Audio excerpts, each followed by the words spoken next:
یہ ہے محبوب پاک صلی اللہ علیہ وسلم آپ کی اہل بیت کے بارے میں اعلی حضرت کا نظریہ، اور اس بات کو سمجھنا چاہیے، اور وضاحت وہ جو پہلے میں آپ کی خدمت میں عرض کر چکا ہوں۔ اب آئیے ذرا اگلی بات آپ کی خدمت میں عرض کروں، اور یہ بڑی ایک خوبصورت بات بھی ہے، اور یہ دور جدید جس میں میں اور آپ گزر رہے ہیں اس کا تقاضا بھی ہے اور ہمیں سمجھنا بھی چاہیے، اور وہ کیا ہے؟ اہل بیت کہتے کس کو ہیں؟ یہ جملہ سمجھنے والا ہے، اہل بیت کہتے کہ یعنی اہل بیت میں ہیں کون کون؟ آسان بات کر لیتے ہیں۔ ہمارے یہاں لوگوں نے نا اپنی من پسند کی شخصیات کو اہل بیت کہا ہے اور باقی سب کا انکار کر دیا ہے، جبکہ قرآن و حدیث کے دلائل کے مطابق اہل بیت کس کو کہتے ہیں؟ سن لیجئے، سب سے پہلے جب لفظ اہل بیت بولا جائے تو نبی پاک کی بیویاں مراد ہوتی ہیں۔ سمجھ آ رہی میری بات کی؟ نبی پاک علیہ السلام کی بیویوں کو اگر اہل بیت نہ مانا جائے تو اہل بیت کو سمجھو کوئی مان سکتا ہی نہیں۔ تو پائنتر پاک نو ماننا، تو میں کہا پائنتر پاک میں کون ہے؟ حضرت مولا علی پاک، سیدہ پاک حسنین کریمین اور میرے نبی۔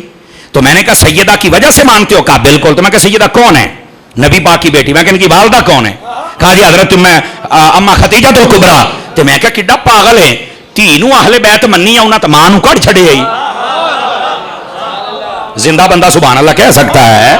بہتے پرہیزگار نہ بن کے بیٹھیا کرو، کو گل سمجھا بھی کرو، ہمیں پتہ چلے کہ ہم زندہ لوگوں میں خطاب کر رہے ہیں بھائی۔ اب اس بات کو سمجھو، لوگوں نے اپنی من پسند کو اہل بیت بنا دیا، تو میں کہا تیری پسند نہیں، رحمان کی پسند، قرآن کی پسند اور صاحب قرآن کی پسند چلے گی۔ ادھر دیکھیں اب قرآن کیا کہتا ہے۔ آپ حضرت موسیٰ علیہ السلام کا قصہ قرآن میں پڑھ لیں، آپ حضرت ابراہیم علیہ السلام کا پڑھ لیں۔ جب ان کی بیویوں کا ذکر ہوا تو قرآن نے ان کی بیویوں کو اہل بیت کہا ہے۔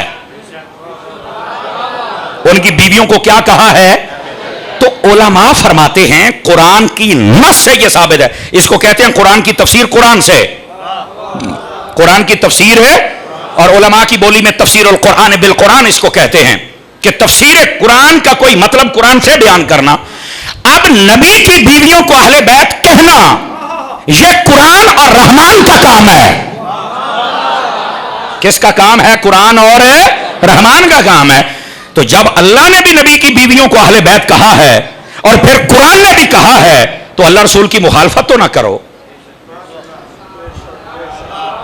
سمجھ آ رہی ہے میری بات کی؟ تو پھر اللہ رسول کی مخالفت کرنے کا کوئی جواز نہیں ہے کہ نبیوں کی بیویوں کو اہل بیت میرے رب نے خود کہا ہے، تو جب موسیٰ علیہ السلام کی بیوی ہو تو اس کو اہل بیت کہہ سکتے ہیں، حضرت ابراہیم کی بیوی ہو تو اس کو اہل بیت کہہ سکتے ہیں، تو محمد مصطفیٰ کی بیویوں کو کیوں نہیں کہہ سکتے ہیں؟ اور ویسے بھی عقلی بات یہ ہے، اب یہ قرآن کی دلیل تھی، اب عقلی بات آ جائے، اور وہ کیا ہے؟ میری جان غور سے سنیے گا۔